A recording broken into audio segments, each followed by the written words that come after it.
গল্পকথন by Kallol chapter 2তে আমাদের আজকের নিবেদন বিমল করের লেখা বরফ সাহেবের মেয়ে। তাহলে একটা গল্প বলি, শোনো। পাঁচুদা বললেন, গল্পটা যদিও সেই বয়সের যে বয়সে আমাদেরও তোমার মতন মোরাল রেসপন্সিবিলিটির ভূত ঘাড়ে চেপেছিল রাসু, কিন্তু আসলে সব মানুষেরই সব বয়সেরই গল্প সেটা। আমরা ছিলাম 3 বন্ধু, বীরু, তিনু আর আমি। কতই বা বয়স হবে তখন আমাদের, বড়জোর বছর 12-13। থাকতাম ধানবাদে, ডোমপাড়ার রেল কোয়ার্টার্সে। পড়তাম পুরনো স্টেশনের একাডেমিতে। ধানবাদ বাজার ছাড়িয়ে ডোমপাড়া। সে পাড়ায় ঢুকতেই ডানহাতি যে ব্লকগুলো সারবন্দিভাবে দাঁড়িয়ে আছে, তারই একটাতে থাকতাম আমি, আর একটাতে তিনু। আমার বাবা এবং তিনুর বাবা দুজনাই ছিলেন রেলের চাকুরে। বীরুর বাবা কাজ করতেন ধানবাদ বাজারের সবচেয়ে চোখ ধাঁধানো বিরাট এক সাহেবী দোকান, গ্রেগারি ব্রাদার্সে। থাকতেন কাছাকাছি ভাড়াটে বাড়িতে।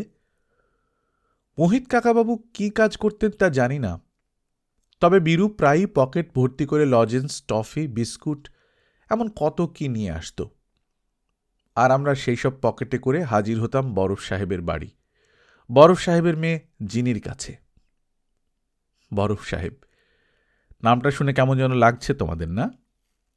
সেই ছেলেবেলায় আমরাও যখন বরফ সাহেবের কথা প্রথম শুনেছিলুম, কেমন যেন অদ্ভুত লেগেছিল। যখন ভাব হলো, যাওয়া আসা শুরু হলো, বৃদ্ধি পেল অন্তরঙ্গতা, তখন কিন্তু আর অদ্ভুত লাগত না। আর কেই বা তার নাম দিয়েছিল বরফ সাহেব তাও জানতে চায়নি, ইচ্ছেই করেনি। আজও জানি না কি তার আসল নাম। আমাদের পাড়াতেই জোড়া ফটক যাবার পথে ডান দিকে বিরাট সাদা পাঁচিল তোলা ফটক লাগানো প্রকাণ্ড একটা বাড়ি ছিল। বাড়িটা বরফ কলের। ওই পাঁচিলের মধ্যে একপাশে টালি আর খাপড়া ছাওয়া ছোট্ট একটা কটেজ, অনেকটা দিশি বাংলোর মতো।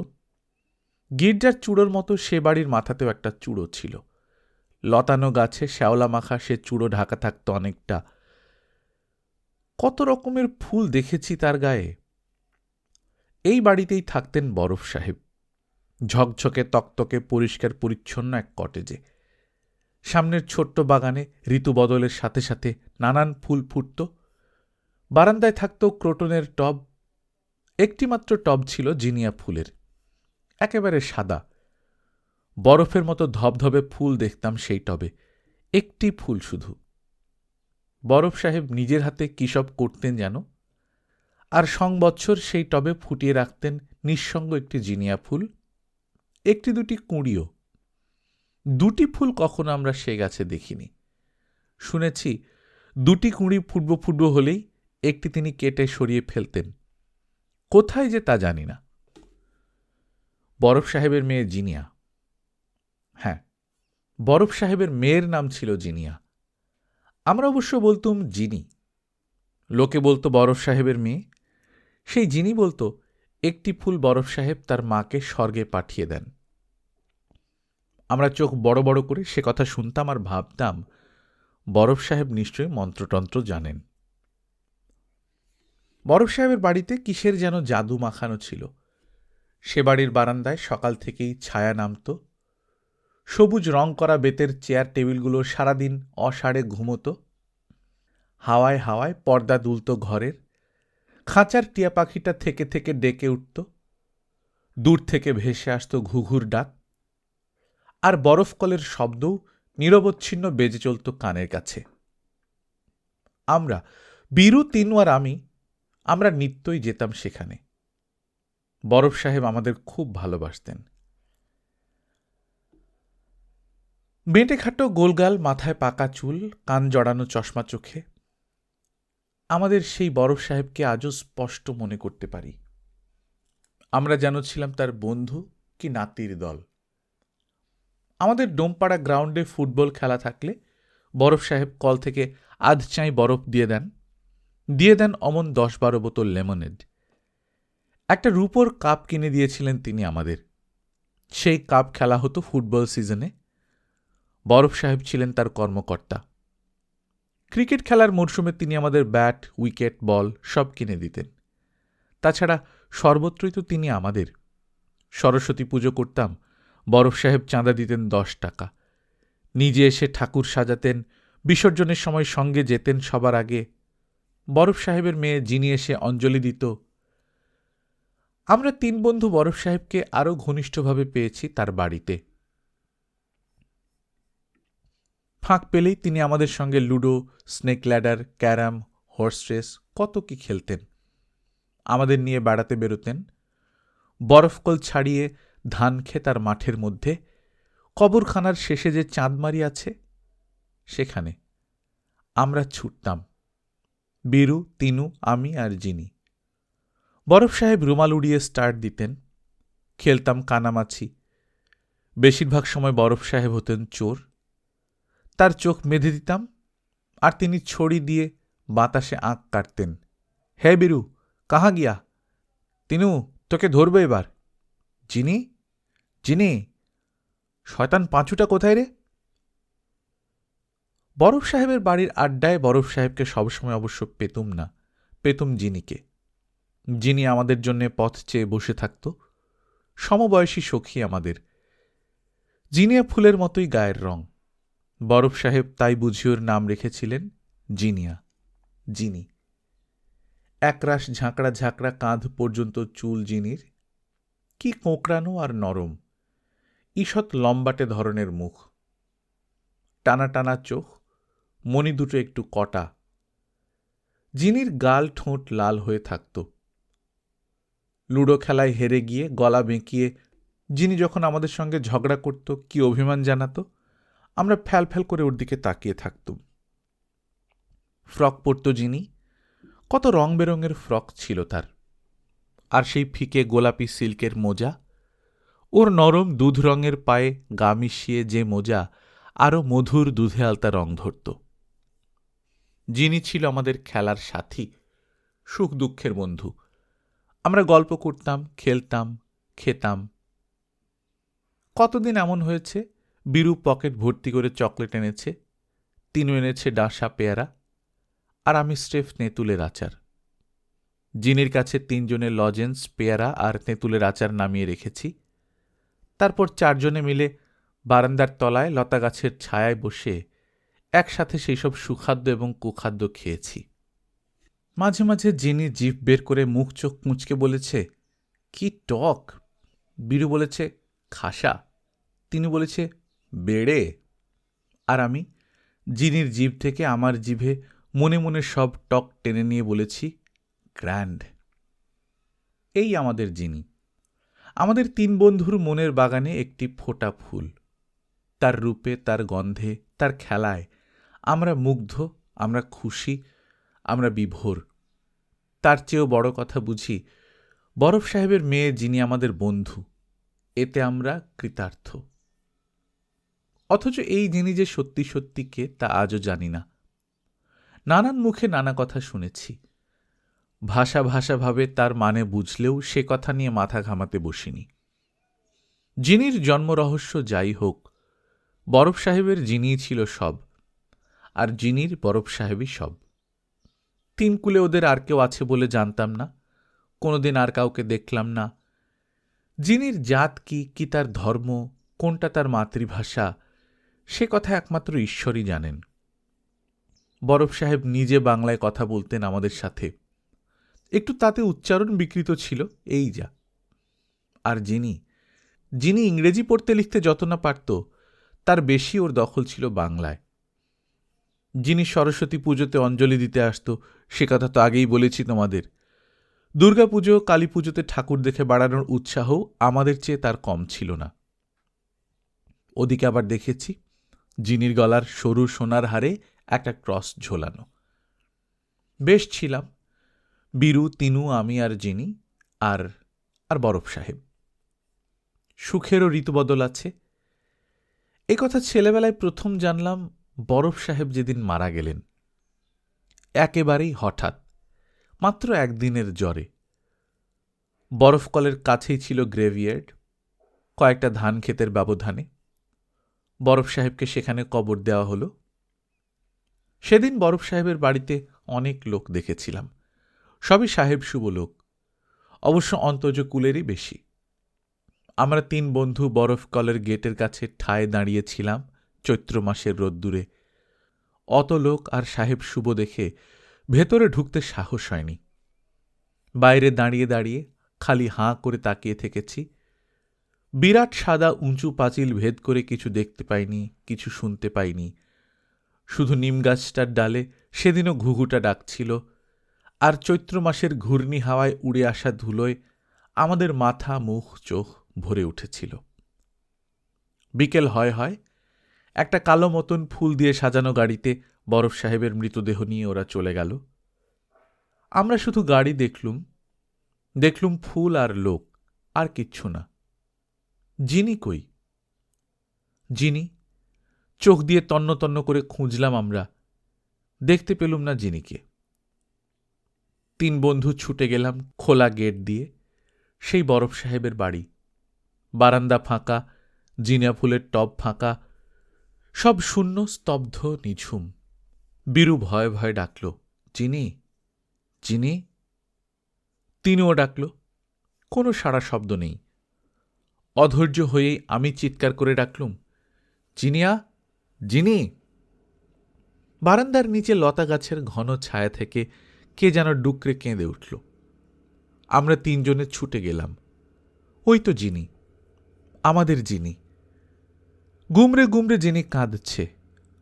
ফোলা ফোলা চোখ তুলে জিনি তাকালো, আর তাকিয়ে থাকতে থাকতে ফুঁপিয়ে ফুঁপিয়ে সে কেঁদে উঠল আবার। তার কান্নায় আমাদের গলাও বুঝে এলো। এতক্ষণ যেন জোর করে আগলে রেখেছিলুম, আর পারলুম না। জিনির পাশে বসে আমরাও কাঁদতে লাগলুম। কতক্ষণ কেঁদেছি খেয়াল নেই। সন্ধ্যার অন্ধকার যখন ঘন হয়ে এসেছে, তারা উঠেছে আকাশে, তখন জিনির হাত ধরাধরি করে আমরা উঠলুম। বীরু বললে রাত্রে সে এসে শুতে পারে। তিনু বললে সেও। আমিও মাথা নাড়লুম। জিনি বললে, না, কাউকে আসতে হবে না, আয়া তো তার আছেই। আমরা 3 বন্ধু ফিরে এলুম। পরদিন বিকেলে জিনিকে সঙ্গে করে গেলাম গ্রেভিয়ার্ডে বরফ সাহেবের কবর দেখতে। জবা গাছের তলায় বরফ সাহেবের কবর হয়েছে। নতুন কবর, বড্ড ঠান্ডা যেন। কবরের চারপাশে বসে বীরু, তিনু, আমি আর জিনি অনেকক্ষণ কাঁদলুম। উঠে আসার সময় আমরা বুঝি সকলেই মনে মনে বললুম, বরফ সাহেবের না থাকার দুঃখ জিনিকে আমরা পেতে দেব না। 2-10 দিন কেটে গেল। জিনির কাছে রোজই যাই আমরা। একদিন শুনলুম জিনিকে বরফ সাহেবের ঘর ছেড়ে চলে যেতে হবে। কেন, কোথায়, কি ব্যাপার? জিনি কিছুই জানে না। বরফ কলের মালিকের হুকুম। অন্য সাহেব আসবে সে বাড়িতে। মুখ শুকনো জিনির। বললে, কি হবে বীরু, তিনু, পাঁচু, আমি কোথায় যাব? তাই তো, মহা দুশ্চিন্তায় পড়লাম আমরা। জিনি যাবে কোথায়, থাকবে কার কাছে, খাবে কি? জিনিকে সাহস দিয়ে বললাম, ভয় কি, আমরা আছি। তারপর 3 বন্ধুতে চুপি চুপি ফাঁকায় বসে গালে হাত দিয়ে কত পরামর্শ, কত চিন্তা। রাত্রে আমাদের ঘুম বন্ধ। বীরু বললে, তার বাবা লোক ভালো, কিন্তু মা খ্রিস্টান মেয়ে বাড়িতে রাখতে রাজি নয়। তিনু বীরুর কথা শুনে বললে, তার মা বড় ভালো, কিন্তু ঠাকুমা বুড়ি একেবারে হাড় জ্বালানো ছুঁচিবাই, জিনিকে ঘরের চৌকাঠ মারাতে দেবে না। আমি বললুম, যিনি সরস্বতী পুজোতে অঞ্জলি দেয়, মা কালীকে প্রণাম করে, ও খ্রিস্টান নয়। তিনু বললে, তা হোক, ও খ্রিস্টানি, গলায় যিশু আছে। গলায় যিশু ঝোলানো মেয়েকে আমি বা ঘরে এনে তুলি কি করে? বাবা মা আমারও আছে। অতএব বীরু, তিনু যা পারে না, আমিও পারি না। অথচ এই না পারাটা তখন আমাদের কাছে অত্যন্ত মর্মান্তিক দুঃখ নিয়ে দেখা দিয়েছে। কত ভেবেছি আমরা 3 বন্ধু আমবাগানের ছায়ায় বসে, রাগ করেছি গুরুজনদের উপর, মন তিক্ত হয়েছে যিশুর উপর, যেন ওই গলার ক্রসটাই সমস্ত বাধা। আর নিজেদের অসহায়তার কথা তুলে সান্ত্বনা দিয়েছি পরস্পরকে। আশ্চর্য, ওই বয়সেও আমাদের লজ্জা পাবার মতো মন ছিল। জিনির জন্যে কিছুই করতে পারছি না, তারই লজ্জা। পরম লজ্জাই বলা যায়। জিনির কাছে যাওয়া বন্ধ করতে হল। কাহাতকার রোজ রোজ মিথ্যে কথা বলে তাকে ঠেকিয়ে রাখি। তাছাড়া সত্যি কথা বলতেও যেমন মুখ ফুটত না, জিনির কাছে মিথ্যে কথা বলতেও তেমনি কষ্ট হতো। জিনি বিহনে আমাদের কিশোর বৃন্দাবন অন্ধকার, মন খারাপ, মেজাজ খারাপ, এমনকি বোধহয় শরীরটাও সকলের একটু খারাপ হয়ে গেল। সেদিন শনিবার, স্কুল থেকে ফিরে এসে বীরু আর আমি ঘুড়ির সুতোয় মাঞ্জা চড়াচ্ছি। এমন সময় লাফাতে লাফাতে তিনু ছুটে এলো। হাঁপাতে হাঁপাতে বললে, জিনি, জিনি ডাকছে তোদের, শীঘ্রই চ। জিনি? কোথায় জিনি? মাঞ্জা মাথায় থাকলো, ছুটলাম আমরা জিনি সন্দর্শনে। পাড়ার শেষে মাঠের কাছে ল্যাংড়া ডাক্তারের বাড়িতে দেখা পেলাম জিনির। কুলতলায় দাঁড়িয়েছিল আমাদের অপেক্ষায়। দেখা হতেই জিনি অভিমান ভরে কাঁদল, বলল তার মনোব্যথা করুণ সুরে। বরফ সাহেবের বাড়িতে জিনির যে আয়াটা ছিল, সেই আয়া বুড়ি শেষ পর্যন্ত জিনিকে এখানে এনে ঠাঁই দিয়েছে। আমরা বললাম, তোমার ঘর কই? জিনি জবাব দিলে, তার ঘর নেই, আয়া বুড়ির সাথে একসঙ্গে একটা কুঠুরিতে সে থাকে। জিনি আরও কত কথা বললে, সমস্ত কথাই এই বাড়ির। এখানে তার কত যে কষ্ট, তারই কথা। আমরা চুপ করে শুনলাম শুধু, বলার কিছু ছিল না। আসার সময় বীরু বললে, মন টন খারাপ করো না জিনি, আমাদের পাড়ার মধ্যে এসে গেছো, বেশ হয়েছে। এক পাড়াতেই কাছাকাছি থাকব, রোজ আসবো আমরা। বীরুর সান্ত্বনাটা যে নেহাতি অসার, এ কথা বুঝতে বেশ কিছুদিন লাগল। জিনিকে আমাদের পাড়ার মধ্যে পেয়ে প্রথমটা অবশ্য পুলকিত হয়েছিলাম। দুর্ভাবনা দূর হয়েছিল যিনি আশ্রয় পেয়েছে জেনে। কিন্তু প্রথমে যা ভাবিনি দেখিনি, ক্রমেই তা চোখে পড়তে লাগল। যিনি যে বাড়িতে এসে উঠেছিল, সেটা একটা পার্সি বুড়োর পাউরুটি বিস্কুট কেক তৈরির কারখানা। পার্সিটার নাম ছিল পেসরানজি, আমরা বলতুম পেস্তা বাদামজি। বাড়ির এক অংশে থাকত সেই পেস্তা বাদামজির পরিবার, সাহেবী কায়দায়, আলাদা করে ঘেরা সেই অংশ। বাকি বাড়িটা ছিল পাউরুটির কারখানা, যেমনি নোংরা তেমনি গন্ধ। ওখানেই রুটি, বিস্কুট, কেক তৈরি হয়, আর এদিক ওদিক মাথা গুঁজে পড়ে থাকে কারিগররা, যত সব খানশ্যামা বাবুর্চি ক্লাসের ছোট লোকের দল।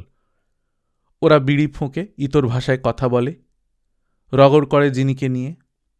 আমরা গেলে আমাদের নিয়েও। কাণ্ড কারখানা যত দেখি, ততই চোখ বড় বড় হয়ে ওঠে। প্রথম প্রথম দেখতাম জিনির কোনো কাজ ছিল না। বাড়ির কোনো নির্জন কোণে এসে সে একা একা বই পড়ছে কি তেঁতুল বিচি নিয়ে খেলছে। বাড়িতে স্থান না জুটলে কুলতলায় ঠায় বসে থাকত যিনি একা একা, চলে আসতো আমাদের কাছে। ক্রমেই সেসব বন্ধ হলো। দেখলাম যিনি কাজকর্ম করে। কখনো দেখি যিনি দুহাতে বড় বালতি ধরে টেনে হিঁচড়ে জল বয়ে নিয়ে যাচ্ছে, কখনো মাথায় তার পাউরুটির ঝুড়ি, কখনো বা তোয়ালে জড়ানো খাবার বয়ে দুপুরের রোদে যিনি চলছে পেস্তা বাদামজির দোকানে, সেই পোস্ট অফিসের কাছে। চোখের সামনে দেখি যিনি দিন দিন রোগা হয়ে যাচ্ছে। তার ঠোঁটের হাসি মুছল তার গালের লাল আভা। আটা ময়দার গুঁড়োয় অমন চুল তার রুক্ষ লালচে হয়ে উঠেছে। জিনির গায়ে ছেঁড়া ফ্রক, পায়ে রং করা মুসলমানি মেয়েদের মতো খড়ম। জিনিকে একদিন বললাম, তুমি এত কাজ করো কেন? যিনি করুণ সুরে জবাব দিল, কাজ না করলে মারে, খেতে দেয় না। জিনির কথা শুনে বীরু লাফিয়ে উঠল। কে মারে তোমায়? নাম বলো, সে বেটার আমি হাত ভাঙব। যিনি জবাব দিল, কার নাম বলবো? সকলেই। কাজ না করতে পারলে মারবে ছাড়া আর কি করবে? আমাদের সেই আয়া বুড়ির কাছে গেলাম। সে বুড়ি কেঁদে কেটে বলল, কোকাবাবুরা, আমার নসিব, আঁক গেছে আমার, দেখতে পাই না এক চোখে। পার্সি সাহেবের বাড়িতে 5 ফরমাস খাটি, 60 টাকা তলব দেয়। জিনিমিশি কারখানায় খাটে 5 টাকা তলব। না খাটলে দানা পড়বে না পেটে। তবে জিনিমিশিকে আমি এক আঁখে রাখি, না রাখলে এরা ওকে কুত্তার মতো ছিঁড়ে খেত। জিনিমিশির উমর বাড়ল। সত্যি জিনির বয়স বেড়েছে আমাদেরও। এখন অনেক জিনিস বুঝি, অনেক জিনিস দেখি। ময়লা রঙিন শাড়ি পরে কোমর পর্যন্ত রুক্ষ চুলের এক বেনি ঝুলিয়ে যখন আমাদের কাছে এসে দাঁড়ায়, আমরা তখন তার বাড়ন্ত দেহটাকে আর চোখে লক্ষ্য করে জিনির ভবিষ্যৎ সম্পর্কে শঙ্কিত হয়ে উঠি। আমরা কারখানায় জিনির কাছে গেলে ইদ্রিস, নুলো সব কটা লোকই ইতর রসিকতা করে, হাসে কুৎসিতভাবে। সম্মানে আঘাত লাগে আমাদের। বীরু বলে, এ বাড়িতে জিনি থাকুক, আমাদের আশা চলবে না। তিনু মাথা নেড়ে সায় দিলে, আমিও মাথা নাড়লুম। জিনির সঙ্গে বন্ধুত্বের বন্ধন আরও ক্ষীণ হল। আমরা বেশ বুঝতে পেরেছিলাম বরফ সাহেবের বাড়িতে যে জিনি আমাদের স্বপ্ন ছিল, যাকে মনে মনে অনেক উঁচুতে স্থান দিয়েছিলাম, সেই যিনি পেশওয়ানজির পাউরুটি কারখানায় ছোট লোকেদের ভিড়ে একসাথে থেকে খেয়ে চুল্লি ধরিয়ে আটা মেখে অনেক নিচুতে নেমে গেছে। আমাদের সাথে ওর মেলামেশা প্রকাশ্যভাবে আর চলে না, সেটা দৃষ্টিকটু। দিনে দিনে যাওয়া আসা দেখা সাক্ষাৎ বন্ধ হল। নেহাতি যদি কোনোদিন পথে দেখা হতো কিংবা যিনি আসতো গল্পের বই চাইতে, তবেই কথা হতো, তাও যৎসামান্য 2-4টে কথা। যিনিকে আমরা এড়িয়ে চলি প্রত্যক্ষভাবে, কিন্তু পরোক্ষভাবে তার নামে কথা উঠলেই কান খাড়া করে শুনি। হ্যাঁ, তখন ক্রমাগতই জিনির নামে কুৎসা শুনছি নানান মুখে। একদিন তিনু এসে বললে, এ শালা জাতের দোষ। কিসের? প্রশ্ন করলুম অবাক হয়ে। জাতের, বুঝলি না হাদারাম? যার জন্মের ঠিক নেই, দোআঁশলা, সে ছুরির আর কি হবে? যাই বলো, ও ঠিক ওর মনের মতো জায়গায় জমে গেছে। কার কথা বলছিস রে? জিনির কথা? বীরু লাল ঘুঁটিটা পকেটে ফেলে ক্যারাম বোর্ডটা ঠেলে সরিয়ে দিল। আগে হ্যাঁ, জিনি নয়তো কার? আমি বাজি ফেলে বলতে পারি মাইরি, ও কিছুতেই সাহেব টাইপ নয়, একেবারে লেডি কুত্তার জাত। ময়ূরপুচ্ছ গুঁজে বসেছিল, এখন সব পুচ্ছ খসে গেছে। তিনুর উত্তেজিত হবার কারণটা জানা গেল। কাল শেষ বিকেলে নাকি কোন ধান ক্ষেতের ধারে জিনি আর ইদ্রিসকে দেখা গেছে, বিজন বলেছে তাকে। খবরটা জানিয়ে তিনু নানা রকম খারাপ মন্তব্য করতে লাগল। যা মুখে আসে তাই যে বলছিস তিনু, বললাম আমি অসন্তুষ্ট হয়ে। কি খারাপ বলেছে? বীরু তিনুর হয়ে জবাব দিল। যিনি ভালোই হোক আর মন্দই হোক, তোর আমার কি? বললুম আমি। কেন নয়? বীরু দপ করে জ্বলে উঠল যেন। যিনি কি ইদ্রিসের? তো কি তোর নাকি? আমার মুখ দিয়ে ফস করে কথাটা বেরিয়ে গেল। আলবাত, আমাদের নয়তো কোন শালার? আমি চুপ, এবং আমরাও। যিনি কি আমাদের?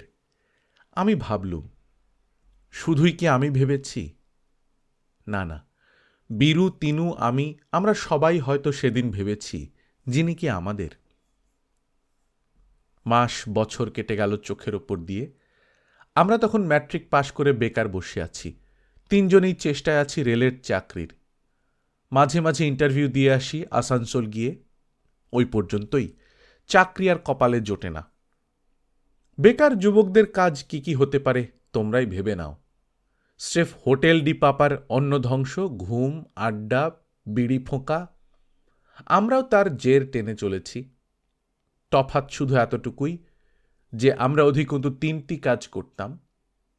রেল ইনস্টিটিউট থেকে রাতারাতি অখাদ্য উপন্যাস এনে রাতারাতি শেষ করা, খেলা থাকলে মাঠে ছোটা, আর বুঝতেই পারছ, যেহেতু বয়সটা খারাপ এবং হাতে অনন্ত সময়, সেহেতু নিজেদের মধ্যে পাড়া বেপাড়ার মেয়ে নিয়ে একটু খোশ গল্প। ফেরতা দিয়ে কাপড় পরে, গলার উপর শার্টের কলার তুলে, বাঁ হাতে সাইকেল চালিয়ে, বাঁশি বাজিয়ে বেশ মসৃণ গতিতে দিন কাটাচ্ছি। হঠাৎ যিনি সব সুখ ভেস্তে দিল। পার্সি পেস্ট্রানজির বেকারি উঠে গেছে।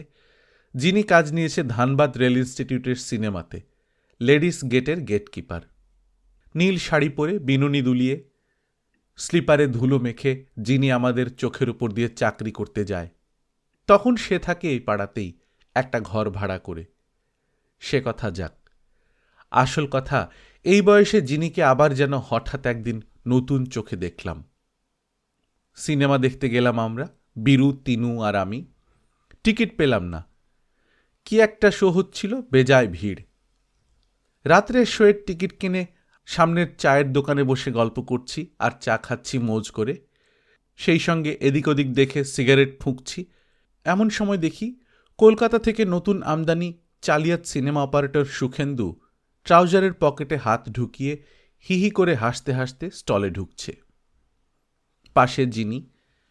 আমাদের দেখে জিনি হাসি মুখে কি একটা বলল যেন।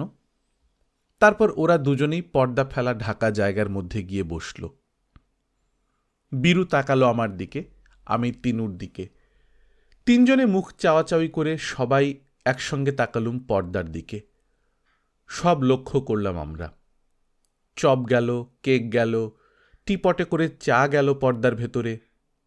সুখেন্দুর হাসির সাথে মাঝে মাঝে জিনির হাসিও কানে এলো। সিগারেটের গন্ধ ভেসে আসতে লাগলো ভেতর থেকে। সেদিন যে মাথা মুন্ডু কি ছবি দেখেছি জানি না। শোয়ের শেষে তিন বন্ধুই গুম হয়ে অন্ধকারে পথ হেঁটেছি। পাড়ার কাছাকাছি এসে বীরু বলল, জিনি তাহলে বেশ ভালোই আছে। তিনু বলল, বেকারিতে থাকার সময় শুটকি মেরে গিয়েছিল, দেখে মনে হতো টিবি রুগী, এখন চেহারাটা বেশ ফিরেছে। আমি বললাম, সুখেন্দু লুটছে। আমার কথা শুনে বীরু উত্তেজিত হয়ে ঘোষণা করল, লুটোচ্ছি, ওসব কলকাতায়াগিরি ধানবাদে চলবে না। মিথ্যে কথা বলবো না, সেই দিন থেকে কি যেন হয়ে গেল আমাদের। সেই অবস্থা বর্ণনা করা মুশকিল। এক কথায় বলতে পারি, বৃষ্টি একটা ঈর্ষায় আমরা জ্বলতে লাগলুম মনে মনে। এই ঈর্ষা কেন, কার ওপর, তা কি খতিয়ে দেখেছি নাকি? সেসব দেখিনি। খালি ভেবেছি এ আমাদের হার, একেবারে 3-2 নীলে। ক্যালকাশিয়ান সুখেন্দু আমাদের হারিয়ে দিয়েছে। পাড়ায় ঘাঁটি ফেললাম সিনেমায়। জিনির যাওয়া আসা চালচলন নজর রাখি, কখন যায়, কখন ফেরে, কি করে। একদিন তিনু এসে বললে, সুখেন্দু আর জিনি অপারেটরের ঘরে গা জড়াজড়ি করে বসে থাকে। বীরু বললে, সুখেন্দু জিনিকে ওই ফুলতোলা শাড়িটা কিনে দিয়েছে। আমি বলি, জিনি আজকাল রোজ বেশ রাত করে বাড়ি ফেরে। অসহ্য, এ আমাদের অসহ্য। মনে পড়ে বীরুর কথা। আলবাত জিনি আমাদের নয়তো কার? সেই যিনি বেলাল্লাপনা শুরু করেছে, আর আমরা শুধু দেখেই যাব। বীরু সুখেন্দুকে একটা উড়ো চিঠি দিয়ে শাসালো। কোনো কাজ হলো না। আড্ডায় তিনজনেই আমরা লোভনীয় 3টি প্রত্যক্ষ দৃশ্য দেখেছি বলে বর্ণনা দিলুম। সত্যি বলতে কি, আমি কিছুই দেখিনি, কিন্তু বীরু তিনু যদি দেখে থাকে, আমার না দেখাটা শোভা পায় না। বানিয়েই বললুম, সুখেন্দু আর জিনি রাত প্রায় 12টার সময় কাল পাড়ায় এসেছে। সুখেন্দু জিনির ঘরেই ছিল সারা রাত। শুনে বীরু আমাদের টেনে নিয়ে শটান গিয়ে হাজির হলো জিনির কাছে। কি? জিনি প্রশ্ন করলে। এটা ভদ্রলোকের পাড়া। ওমা, তা কে না জানে? জিনি হেসে ফেলল। জানো তো এমন হয় কেন? বীরু অনেক কষ্টে বলল। কি? জিনি জানতে চাইল। বীরু আমায় বলতে বললে কিটা কি। আমি কি বলবো? আমি বলতে বললাম তিনুকে, তিনু বললে বীরুকে। কাজ শেষ পর্যন্ত কিছুই বলা হলো না। আমরা বোকার মতো তিনজনে ফিরলাম। জিনি খিলখিল করে হাসতে লাগল। জিনির হাসি যেন আমাদের কাটা ঘায়ে নুনের ছিটে দিল। জ্বলে পুড়ে মরতে লাগলুম তিন বন্ধু। এই অপমান বরদাস্ত করা যায় না। এমন সময় হঠাৎ একদিন হকি খেলে ফেরার পথে সুখেন্দুকে পেয়ে গেলুম ফাঁকায়। বীরু তাকে গিয়ে ধরল, সঙ্গে সঙ্গে আমরাও। হকি স্টিকের মার তো কম নয়। সুখেন্দু বেশ কদিন বিছানায় পড়ে থাকল। তারপর আবার যে কে সেই, সুখেন্দু আর জিনি। একটা শুধু পরিবর্তন লক্ষ্য করলাম, জিনি আজকাল আমাদের দেখেও দেখে না। পথে দেখা হলে মুখ নিচু করে দ্রুত পায়ে পাশ কাটিয়ে যায়। এও অসহ্য। বীরু বলল, ওর লাভারকে ঠেঙিয়েছ, ও তোমাদের দিকে তাকাবে কেন? মনে মনে খাপ্পা হয়ে গেছে। তিনি বললে, তাই বলে এই অপমান? তিন বন্ধু যুক্তি আঁটলাম নানা রকম, এবং সবচেয়ে সাংঘাতিক যেটা সেটাই প্রয়োগ করলাম এবার। প্রতিশোধ নেবার এমন দুর্দমনীয় বাসনা মানুষের কেন হয় কে জানে। সিনেমা সেক্রেটারির মানিক অধিকারীকে এক চিঠি পাঠালাম। আমাদের রেলপাড়ার কয়েকজন বাপের বয়সী ভদ্রলোকের নাম সই জাল করে ব্লক নম্বর দিয়ে, তাতে জিনির চরিত্র সম্পর্কে লোমহর্ষক কুৎসিত ইঙ্গিত নানা রকমের। ও মেয়েকে চাকরিতে রাখলে বাড়ির বৌঝিকে আর সিনেমা দেখতে পাঠানো যাবে না। যদি জিনির চাকরি এর পরেও থাকে তবে জেনারেল মিটিংয়ে এসব নিয়ে কেলেঙ্কারি হবে। মফস্বল শহরে রেল ইনস্টিটিউটের সিনেমা সেক্রেটারি, তার অত ঝামেলায় কাজ কি? জিনির চাকরি গেল, এমনকি কয়েকদিন বাদে সুখেন্দুরও। আমরা খুব খুশি, যেন যুদ্ধ জয় করেছি। আনন্দের চোটে একদিন ভিজে বেড়ালের মতো জিনির বাড়িতে সহানুভূতি জানাতে গেলাম। যিনি সেদিন আমাদের পরম বিস্ময় ভরা চোখ নিয়ে অনেকক্ষণ দেখেছিল, একটাও কথা বলেনি। গল্পটা এখানে শেষ হতে পারত যদি যিনি সুখেন্দুর সাথে ধানবাদ ছেড়ে চলে যেত। আমরা তাই ভেবেছিলাম, কিন্তু যিনি আমাদের অনুমান মিথ্যে করল। সুখেন্দু ধানবাদ ছেড়ে চলে গেল, আর যিনি আমাদের পাড়া ছেড়ে বাজারের মধ্যে খোলা চালওয়ালা এক সরু নোংরা গলিতে গিয়ে ঘর বাঁধল একা। যিনি যেখানে ঘর বাঁধল সেই গলিটা সম্পর্কে নানান জনে নানা কথা বলতো। ওখানে বাজারের শাক সবজি আলু পটলওয়ালারা থাকে মুটে মজুর ঝিয়ের দল, এবং আরও এও যাদের 2-4 টাকায় মাথা গোজার জায়গা চাই তারাই। বাজারের মধ্য দিয়ে ইনস্টিটিউটে যাবার ওইটাই শর্টকাট পথ। আমরাও সাইকেল নিয়ে ওই পথ দিয়ে যাতায়াত করতুম। যিনি যাওয়ার পর ওই পথে যাতায়াতটাও আমাদের বেড়ে গেল। একদিন এক দৃশ্য প্রত্যক্ষ করলুম। ঝিরিঝিরি বৃষ্টি পড়ছে। ইনস্টিটিউট থেকে আমরা 2 বন্ধু, বীরু আর আমি, ব্রিজ টুর্নামেন্ট খেলে ফিরছি ভিজতে ভিজতে জিনিদের অন্ধকার গলির পথ দিয়ে। হঠাৎ চেপে বৃষ্টি এলো। একটি ঘোড়ার গাড়ির আস্তাবলের টিনের চালার তলায় দাঁড়ালুম আমরা। একসময় বীরু হঠাৎ বললে, এই দেখ দেখ। বীরুর নির্দেশ অনুসরণ করে আমি তাকালুম। মিউনিসিপ্যালিটির মিটমিটে লাইট পোস্টের কাছে একটা লোক ঘুরঘুর করছে, টলমল পা। 2-4 পা এদিক ওদিক যাওয়া আসা করতে করতে শেষ পর্যন্ত একটা ঘরের দরজায় বসে পড়ল। নন্দ না? হ্যাঁ, নন্দ বলেই তো মনে হচ্ছে, আমি বললুম। তাকিয়ে থাকতে থাকতে বীরু বেশ একটু কঠিন গলায় বললে, নন্দ আজকাল জিনির কাছে আসে? জিনি? আমি অবাক। তুই জানলি কি করে? জানি, ও বাড়িটা জিনির। বৃষ্টি থেমে এলো, আমরাও পথে নামলাম। পরদিন জিনির প্রসঙ্গ উঠল। উঠবেই যে সেটা স্বাভাবিক।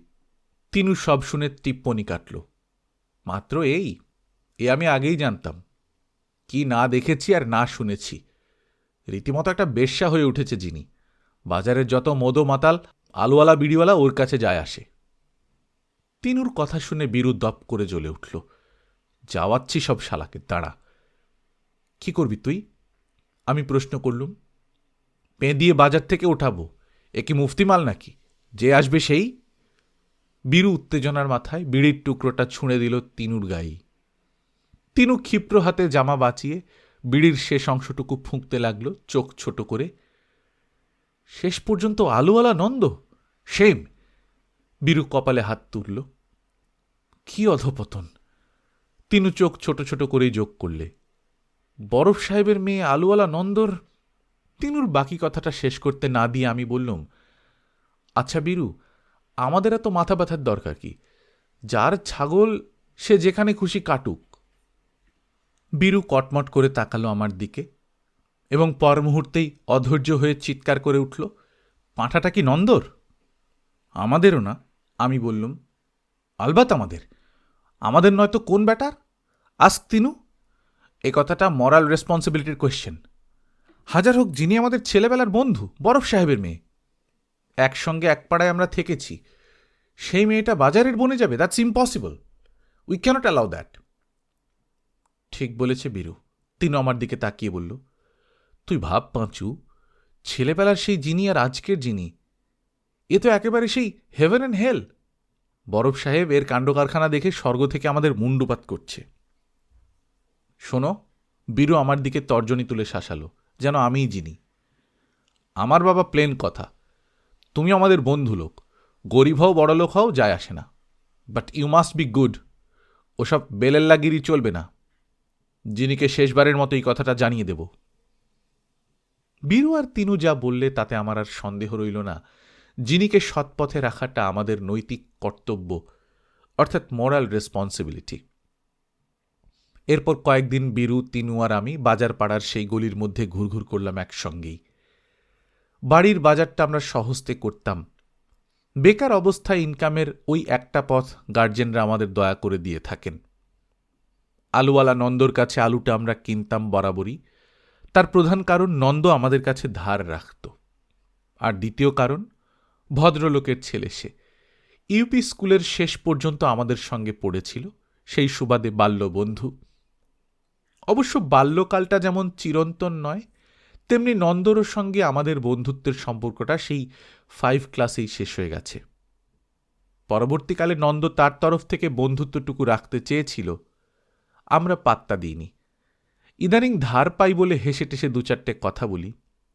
যাই হোক, বাজার করতে গিয়ে আমরা আভাসে নন্দকে ঠেস দিয়ে কথা বলেছি, পরখ করতে চেয়েছি তার মনোভাব। মোটা মাথা নাদুস নুদুস নন্দ পানের ছোপ ধরা দাঁত বের করে শুধু হেসেছে, কিছুই বোঝেনি, কিছুই বলেনি। বীরু বললে, ও বেটা 1 নম্বরের শয়তান। তিনু বললে, তা না হলে আলুর ব্যবসা করে টুপাইস করে। আমি বললুম, ওর মাথা মোটা নয় মারি, বেড়ে চালাক দেখছি। ইতিমধ্যে এক সুযোগ এলো আমাদের হাতে, একেবারে আকস্মিকভাবে। রাত তখন 10 হবে বোধহয়। বর্ষার দিন। বৃষ্টি আসে হঠাৎ, থামে খানিকক্ষণ, তারপর আবার দেখো সেই একঘেয়ে ইলশে গুড়ি। বীরু, তিনু আর আমি সেদিন একসঙ্গে রাত করে ইনস্টিটিউট থেকে ফিরছি বাজার পাড়ার গলি দিয়ে। গলি ফাঁকা, মিউনিসিপ্যালিটির সেই বাতিটা টিমটিম করে জ্বলছে। গলি প্রায় ফুরিয়ে আসে এমন সময় দেখি নন্দ অন্ধকারের কোনো সংগোপন কোণ থেকে টলতে টলতে বেরিয়ে আমাদের প্রায় ঘাড়ের ওপর এসে পড়ে আর কি। আমরা একটু সরে গেলাম। নন্দও দাঁড়িয়ে দাঁড়িয়ে টলতে লাগলো পা ফাঁক করে। তারপর 2 হাত জোড় করে মদের ঝোঁকে সে যেন জড়িয়ে জড়িয়ে কিছু একটা বলবার চেষ্টা করল। বোধহয় ঘাড়ের উপর এসে পড়ার জন্যে ক্ষমা চাইছিল। বীরু তাকালো তিনুর দিকে, তিনু আমার দিকে। তিনু ইতর একটা উক্তি করলে নন্দকে উপলক্ষ করে। 3 জনে সেই উক্তির সূত্র ধরে আরেকবার চোখ চাওয়াচাওয়ি করলাম। আমাদের চোখে যে কি ছিল জানি না।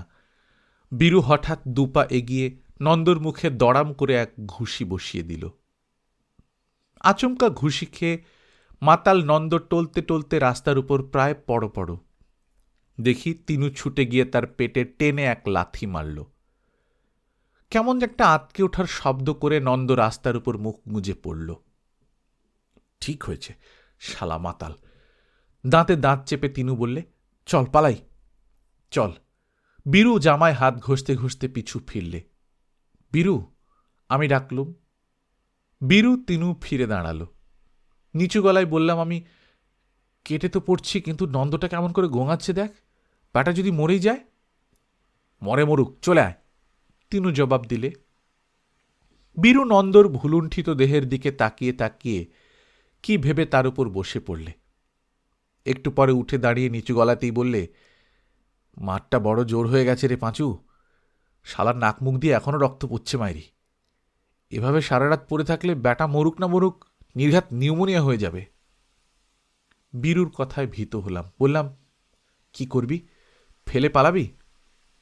বীরুর দাঁতে ঠোঁট কামড়ে কি যেন ভাবছিল। বললে, অলরাইট, ধর শালাকে, চ্যাংদোলা করে তোল।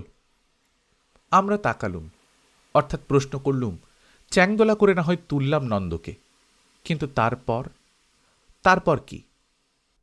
আমাদের মনোভাব বুঝে বীরু বললে, ঘাবড়াস না, সবচেয়ে ভালো বুদ্ধি মাথায় এসেছে।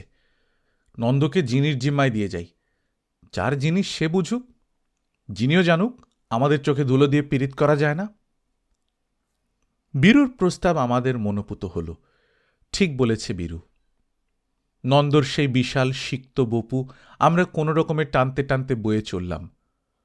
উৎকট গন্ধ ভাসছে নন্দর গা থেকে। কি যেন বিড়বিড় করছে হারামজাদাটা তখনও। অনেকক্ষণ কড়া নাড়ার পর ভেতর থেকে জবাব এলো। কে? বীরু জবাব দিল, বললে, আমরা, বীরু, তিনু, পাঁচু, বিপদ হয়েছে, শিগগির খোলো। দরজা খুলল যিনি, হাতে তার লণ্ঠন। কোনো ভূমিকা না করেই নন্দর বেহুঁশ দেহটাকে আমরা রোয়াকে নামিয়ে রাখলুম। লণ্ঠনের আলো নন্দর মুখে ফেলে যিনি আতকে আর্তনাদ করে বলে উঠল, এ কি, এখানে নিয়ে এসেছ কেন একে? বীরু নন্দর কাপড়ের খুঁট দিয়ে তার নাক মুখ মুছিয়ে দিয়ে বলল, মাতাল লোক, পথ চলতে পারে না, নালার উপর মুখ থুবড়ে পড়েছে। ভয় নেই, রক্ত বন্ধ হয়ে এসেছে, ঠিক হয়ে যাবে। তা তা তোমরা এখানে আনলে কেন? ভীত যিনি বিস্মিত গলায় আবার বলে। তবে কোথায় নিয়ে যাব? বীরুর গলায় তীক্ষ্ণ বিদ্রুপ। ছেলেবেলার বন্ধু আমাদের নন্দ, তুমিও হলে ছেলেবেলার বান্ধবী। নন্দ নর্দমায় মুখ গুঁজি সারা রাত পড়ে থাকবে, তাই কি চোখে দেখতে পারি? পৌঁছে দিয়ে গেলাম তাই। আয় পাঁচু, তিনু। বীরুর ডাকের সাথে সাথে আমরা জিনির ঘরের দরজা টপকে রাস্তায় এসে নামলুম। দরজা হাট হয়েই খোলা থাকল। গলি পেরিয়ে আমরা যখন বড় রাস্তায় পা দিয়েছি, তিনু বললে, আহ, এ যা একটা হলো না মায়েরি, খাসা, সব অপমান স্রেফ জুড়িয়ে জল হয়ে গেল। বীরু গম্ভীর স্বরেই জবাব দিল, নোবেল রিভেঞ্জ। এই ঘটনার কয়েকদিন পরের কথা। বীরুদের বাড়িতে বসে আমরা তাস খেলছি, তখন দুপুর। হঠাৎ দেখি নন্দ। নন্দকে কদিনই আর আলুর দোকানে দেখিনি। ঘরে ঢুকেই নন্দ আমাদের পাশে বসে পড়ে তিনবার তিনজনের হাত জড়িয়ে ধরল। কেমন যেন ভ্যাবাচ্যাকা খেয়ে গেলুম আমরা। নন্দটাও যে কি বলবে ঠিক করতে পারছে না। পানের ছোপ ধরা দাঁতগুলো বের করে হাসিতে আহ্লাদে মিনতিতে ঠিক একটা কুকুর ছানার মতো কেউ কেউ করতে লাগল। কি ব্যাপার? বীরু জানতে চাইল যথাসম্ভব গম্ভীর হয়ে। নন্দ আরও একবার কেউ কেউ করে বীরুর হাত চেপে ধরল। ভাই, আজ আমি তোমাদের কাছে এসেছি, একটা কথা আমার রাখতেই হবে। আমরা সন্ত্রস্ত হলুম। নিশ্চয়ই নন্দ ধারের পাওনা টাকা চাইতে এসেছে। তিনজনের চোখাচোখি হয়ে গেল। কি কথা? তিনু বললে। কেউ যেন নন্দকে কাতুকুতু দিচ্ছে। মুখ চোখ গলার তেমনি একটা কিম্ভূত কিমাকার আহ্লাদে মুখ করে নন্দ বললে, আমার বিয়ে ভাই আজ, তোমাদের যেতেই হবে। তোমরা না গেলে হবে না, কিছুতেই হবে না। তোমরা আমার বন্ধু, তোমাদের দয়াতেই তো পেয়ে গেলাম। নন্দর বিয়ে? আমরা বোবা বোকা বনে গেলুম। কোথায় বিয়ে? বীরু প্রশ্ন করলে। কোথায় আবার? এখানেই, বাজার গলিতে। তোমাদের ভাই যাওয়া চাই, আমার অনুরোধ। নন্দ একটু থেমে বিগলিত হয়ে দাঁত বের করে হেসে বলল, আমার ভাবি বউয়েরও। সে তো বারবার করে বলে পাঠিয়েছে। তাছাড়া তোমরাই তো তাকে চেনো, আমার হাতে দিয়েছ, তোমরাই সাক্ষী হবে বিয়ের। সাক্ষী হব আমরা? বীরু লাফিয়ে উঠল। কি বলছিস নন্দ? এই সমস্ত তোর ইলিবিলি কথা রাখ, সাফ জবাব দে। কার সঙ্গে বিয়ে তোর? কিসের সাক্ষী? যা। নন্দ মেয়ে মানুষের মতো মিনমিনে লাজুক গলায় বললে, কিছুই যেন জানো না তোমরা। জিনিয়া ভাই, তোমাদের সেই জিনিয়ার সঙ্গে বিয়ে। সই করা বিয়ে কিনা বোঝই তো। তোমরা ছাড়া কে আমাদের সাক্ষী হবে? নন্দ উঠল, চট করে কোঁচার খুঁটি গলায় জড়িয়ে হাত জোর করলে আবার। বললে, গলায় কাপড় দিয়ে বলে যাচ্ছি ভাই, নিশ্চয়ই যেও, না এলে বড় দুঃখ পাব। সন্ধ্যাবেলায় একটু সকাল সকাল আসা চাই, অনেক কাজ এখন আমার, চলি ভাই। নন্দ যেমন ঝড়ের মতো এসেছিল তেমনি ঝড়ের মতো চলে গেল। আমরা, বীরু, তিনু আর আমরা সেই ঝড়ের ধাক্কায় যেন সমূল বৃক্ষের মতো ছিটকে পড়েছি। অনেকক্ষণ পরে বীরু বলল, কিরে, কি বুঝছিস? ভেড়া বনে গেলুম মাইরি, বুঝবো আবার কি? দীর্ঘশ্বাস ফেলে জবাব দিলে তিনু। যাবি নাকি? প্রশ্ন করলুম আমি। বীরু ঘরের মধ্যে খানিকটা পায়চারি করলে বিড়ির ধোঁয়ায় আরও ধোঁয়া করে তুলল আমাদের মন। অবশেষে কমান্ড করল, আলবাত যাব, বেশ একটু আগেই যাব। জিনিকে গিয়ে বোঝাবো এখনো সময় আছে, আলুওয়ালা নন্দকে বিয়ে করা আর গলায় দড়ি দেওয়ার সমান। বুঝিয়ে লাভ? আমি মিয়ানো গলায় বললুম, লাভ আবার কি? এটা আমাদের মরাল রেসপন্সিবিলিটি, কর্তব্য।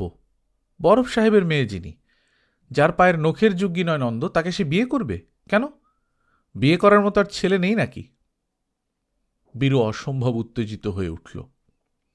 কিন্তু তিনও আমতা আমতা করে বললে, চিনি যদি আমাদের কথা না শোনে? না শুনে যাবে কোথায়? সাক্ষী, রেজিস্ট্রি ম্যারেজের সাক্ষী কারা? আমরা তিনজনই তো। তবে বাছা ধন, ওয়্যার টু গো? বীরু চোখ টিপে ভুরু নাচাল। আজ সন্ধ্যায় গ্র্যান্ড একটা থিয়েটার হবে রে পেঁচো।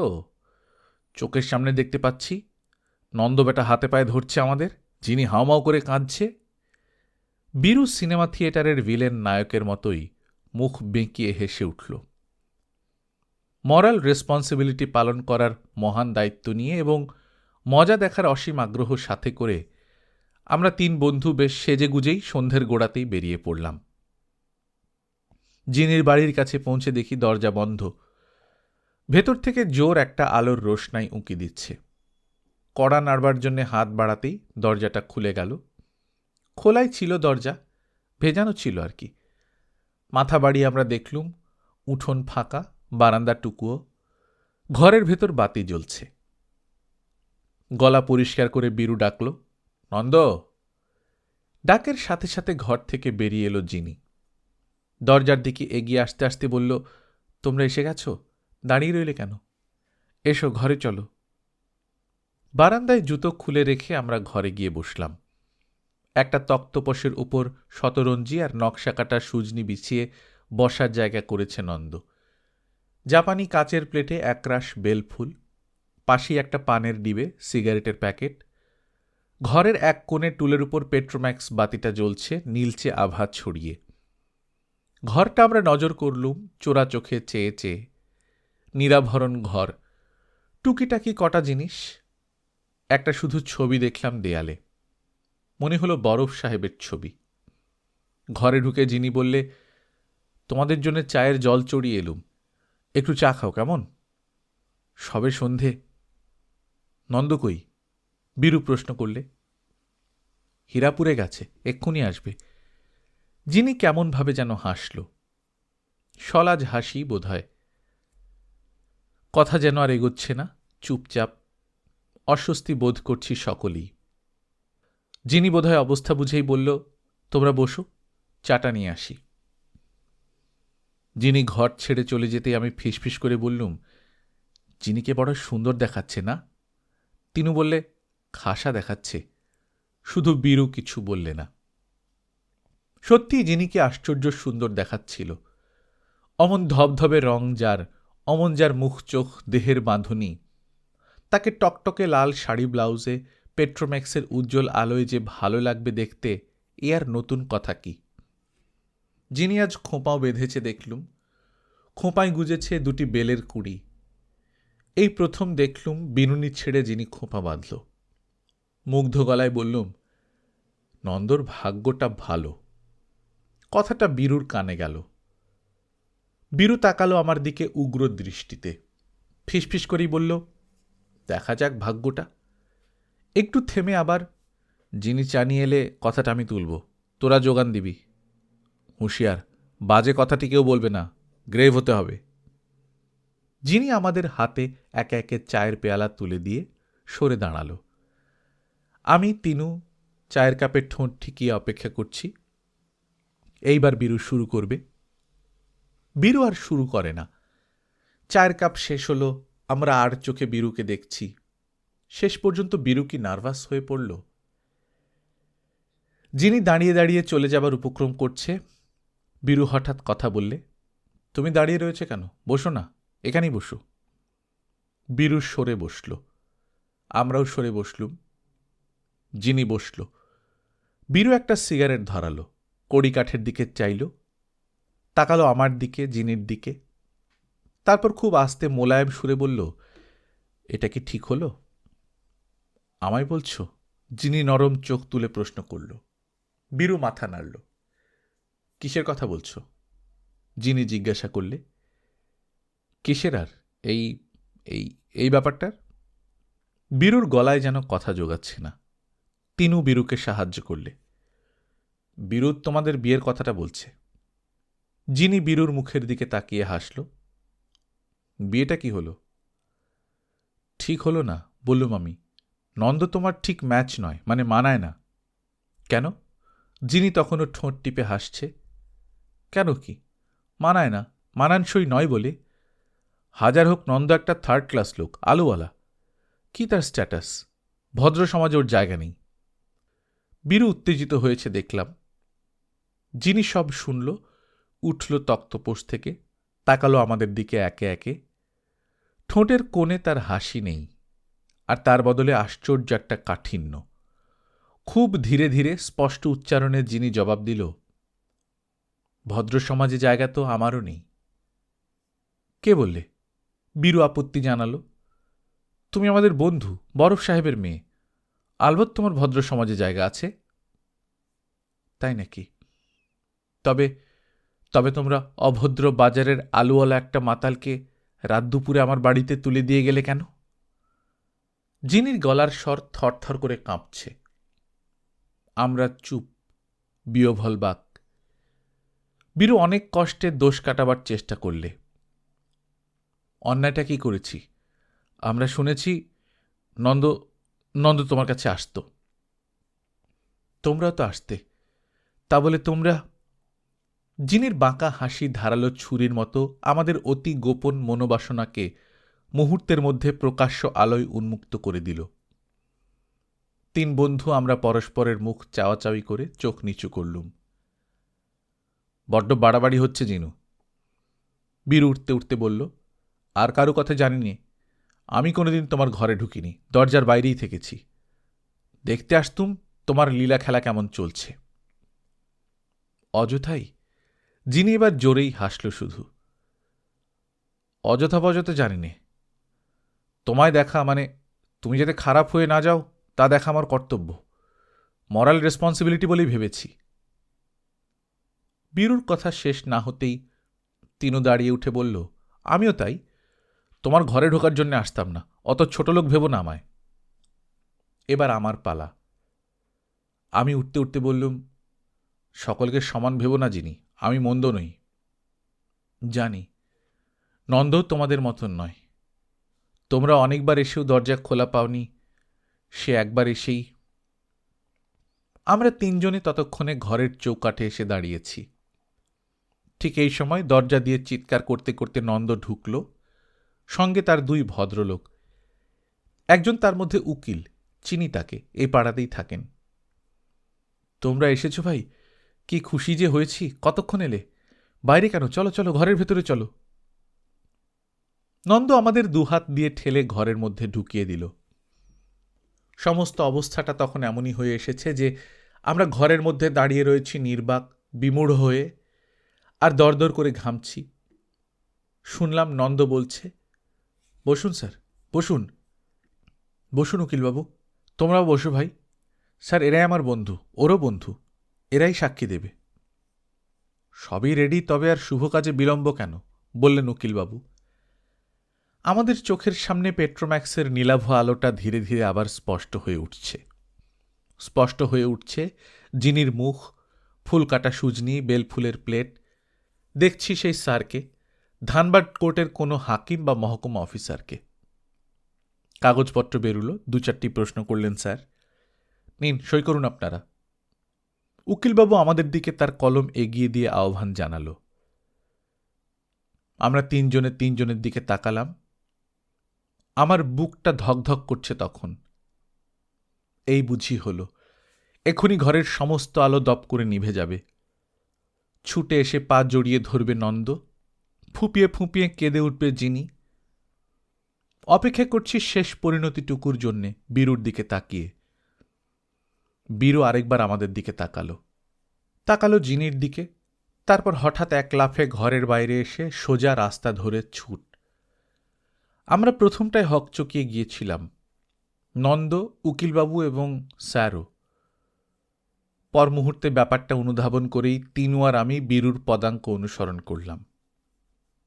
নন্দ যখন হেই হেই করছে, তখন আমরা রাস্তায়, বীরু অনেকটা আগে, আমি আর তিনু একসাথে ছুটছি প্রায়। গলি পেরিয়ে বাজারের বড় রাস্তা, সেই রাস্তার অনেকখানি ছুটতে ছুটতে এসে আমরা দাঁড়ালাম অন্ধকারে শিব মন্দিরের পাঁচিলের গায়ে। সকলেই চুপ, কেউ কোনো কথা বলছি না, বলতে পারছি না, হাঁপাচ্ছি আর ঘাম মুছছি। খানিকক্ষণ চুপচাপ দাঁড়িয়ে থাকতে থাকতে বিশ্রী একটা অস্বস্তি জমতে লাগলো আমাদের মধ্যে। সবাই হয়তো মনে মনে জিনের বিবাহ বাসরের কথা ভাবছিলাম। সেই নিস্তব্ধতা ভঙ্গ করে হঠাৎ বীরু বলল, তোরা যা তিনু, আমি একবার স্টেশনে যাব, বম্বে মেলের RMS একটা জরুরি চিঠি ফেলার আছে। কথা শেষ করেই বীরু আবার বাজারের পথ ধরে হনহন করে এগিয়ে গেল। বীরুর যাবার পথে তাকিয়ে তাকিয়ে তিনু যেন কি ভাবলে, বললে, এখনও নিশ্চয়ই 9টা বাজেনি। কি না রে পাঁচু, যতীনবাবুর বাড়িটা একবার ঢুঁ দিয়ে আসি। কি যে করছেন ভদ্রলোক চাকরির অ্যাপ্লিকেশনখানা নিয়ে। কথার শেষে তিনুও অপেক্ষা না করে শিব মন্দিরের বাঁ দিকের পথ ধরল। আমি একা। বীরু তিনুর যাবার পথে তাকিয়ে দীর্ঘ নিঃশ্বাস পড়ল আমার। পা পা করে এগিয়ে চললাম। কোথায় যাব? কোথায়? সামনেই ম্যাক সাহেবের বাংলোর মাঠ, তার টপকে সেই মাঠে গিয়ে বসলাম। অন্ধকার, জলো বাতাস ভেসে আসছে হু হু করে, ভিজে ঘাসের ঠান্ডা লাগছে হাতে পায়ে। আকাশে চাঁদ নেই, তারা নেই, মেঘ জমছে। সন্ধ্যাবেলার ঘটনাটাই চোখের উপরে ভাসছে তখনও। দেখছি সেই ঘর, সেই আলো, জিনি, জিনির খোঁপা, খোঁপার ফুল। কি হলো শেষ পর্যন্ত কে জানে। ভেস্তে যাওয়া বিয়ের বর কোণে নন্দ আর জিনি পেট্রোম্যাক্স নিবিয়ে ধুলোয় বুঝি গড়াগড়ি দিচ্ছে। কাঁদছে নন্দ, কাঁদছে জিনি, নাকি অন্য কিছু? অসম্ভব কৌতূহল হলো আমার। জিনিদের বিয়ের বাসরের পরিণতিটুকু না দেখলে যেন সব বৃথা হয়ে যাবে। দোষ কি? আমায় তো কেউ দেখছে না। একবার উঁকি মেরে দেখেই চলে আসব। উঠে বসলাম, পেছনের পথ ধরে এগিয়ে চললাম জিনিদের গলির উদ্দেশ্যে। গলিটায় পৌঁছানো হলো। অন্ধকার গলি, 2-1 লোক যাওয়া আসা করছে। 2-4 ফোঁটা বৃষ্টি পড়ল।